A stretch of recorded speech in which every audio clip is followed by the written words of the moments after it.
नाज़रीन, पाकिस्तान में मेरे YouTube चैनल को देखने वाले या सुनने वाले या पाकिस्तान के बाहर जो लोग मेरे YouTube चैनल को देख रहे हैं या सुन रहे हैं, उनको शबीन जाम की जानिब से अस्सलाम वालेकुम।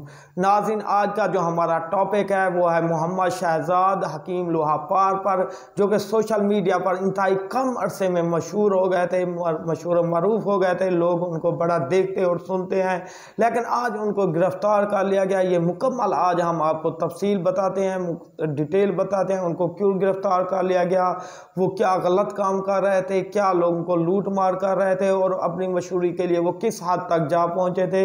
ये मुकम्मल आपको तफसील बताते हैं, लेकिन एक छोटी सी मेरी आपसे एक रिक्वेस्ट है, मेरी एक दरख्वास्त है कि आपने मेरे चैनल को सब्सक्राइब लाजमी करना है। तो दोस्तों, बात करते हैं हकीम लोहापार मोहम्मद शहजाद पर। जी, मोहम्मद शहजाद जो कि नादिया शाह के हस्बैंड हैं, जो कि लियाकत शाह की डेथ हुई थी, उनके बाद जो उनकी बीवी थी और उसकी शादी हकीम लोहापार से हुई है। लेकिन हकीम लोहापार दानिया शाह से शादी करने के बाद अचानक सोशल मीडिया पर आए, सोशल मीडिया पर मुख्तलिफ वीडियो अपलोड करते रहे, मुख्तलिफ वीडियो बनाते रहे। अपनी मतलब जो शॉप थी जो हकीम लोहापार के नाम से मशहूर थी, उनको पब्लिक करने के लिए वो मुख्तलिफ तरीके अपनाते गए। लेकिन वो मशहूर तो हो गए, लेकिन वो किस तरह से मशहूर हो गए, वो हमेशा से उनकी बातें गलत होती थी।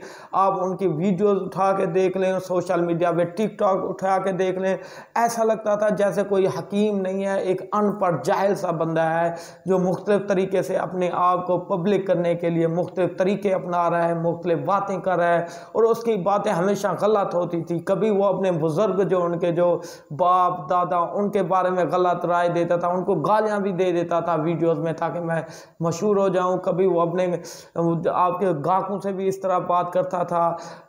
नाज़रीन, जो उनके जो मरीज़ थे, एक आज मैं एक वीडियो देख रहा था जो उनसे हकीम से बात कर रही थी, जो एक औरत थी जो दवाई ले रही थी, लेकिन उसकी वो रिकॉर्डिंग करके उसको पब्लिक कर रहा था, वो लोगों को उनकी बातें सुना रहा था कि देखो इनका हस्बैंड है जो ये नामर्द है और ये मुझसे दवाई ली है तो वो सेट हो गया। और मुख्तलिफ तरीके से उसको मतलब वो खोल कर उनकी बातें ज़ाहिर कर रहा था, उनको पब्लिक कर रहा था, उनकी वॉइस लोगों को सुना रहा था। बल्कि वो ऑनलाइन कॉल पे था और उसकी कॉल पे सारा कुछ लोगों को सुना रहा था, सिर्फ अपने आप को पब्लिक करने के लिए, दूसरों को डिग्रेड करने के लिए। क्या एक डॉक्टर या एक पढ़ा लिखा शख्स या एक पढ़ा लिखा हकीम इस तरह की बातें करता है? और मतलब वो पैसे के लिए वो किसी भी हद तक जा सकता था, किसी भी हद तक मशहूर होने के लिए कुछ भी वो करने को तैयार था। इसके अलावा नाज़रीन, हम बात करते हैं कि कुछ अर्सा कबल आपने देखा होगा कि अरशद नदीम ओलंपिक का गोल्ड मेडल जीत कर आया था, तो उनके साथ भी इसने एक मसला किया था जो कि लोगों ने देखा था। हमने उस पर वीडियोस तो नहीं बनाई थी, लेकिन वो उसकी न्यूज़ भी नहीं दी थी। लेकिन आज हम चलो खुलकर बात करते हैं, मौका उसके बारे में मिल गया है। तो इस बंदे ने जाके उसके घर में उसको 1 लाख रुपया इनाम दिया। तो 1 लाख इनाम देने के बाद जब ये दोबारा अपने घर वापस आया तो दोबारा मतलब पब्लिक करने लगा कि मैंने उसको 1 लाख इनाम दिया, मुझे वापस करें, मुझे वापस चाहिए, वो कोई हीरो नहीं है। वो इस तरह बातें कर रहा था बार बार सोशल मीडिया पर, और उनको कॉल्स भी कर रहा था अरशद नदीम के सेक्रेटरी को, उनके रिश्तेदारों को कि मेरे पैसे वापस करें। लेकिन जब ये बात मतलब क्लियर हुई, उन्होंने इनसे रब्ता किया कि हमने पैसे आपको देने हैं, कहाँ मिलना है, आपने खुद आना है, हम आए। तो इनसे हाल वाल पूछा तो ये उसकी कॉल भी पब्लिक करके ये कहते हैं मैं तो ये मजाक कर रहा था, वो तो हमारा हीरो है। मतलब ये अपने आप को पब्लिसिटी करने के लिए देखो किस हद तक उसको 1 लाख रुपए के पीछे तंग कर रहा था ताकि लोग मुझे जाने दे।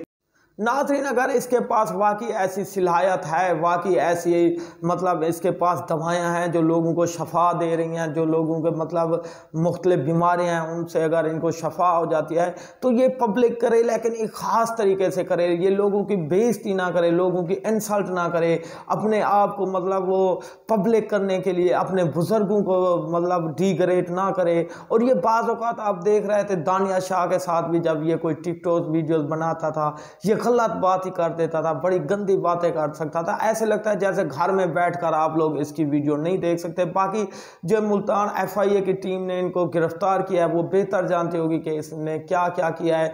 शायद इसके बारे में लोग इसकी बड़ी शिकायतें भी कर रहे थे, जो इसके पास जाता था या जो इससे राब्ते में रहता था और जिसने भी इसको कॉल की थी, कभी ये किसी MNA को उठा लेता था, कभी ये किसी को उठा लेता, कभी वजीर को कि इस फलान बंदे ने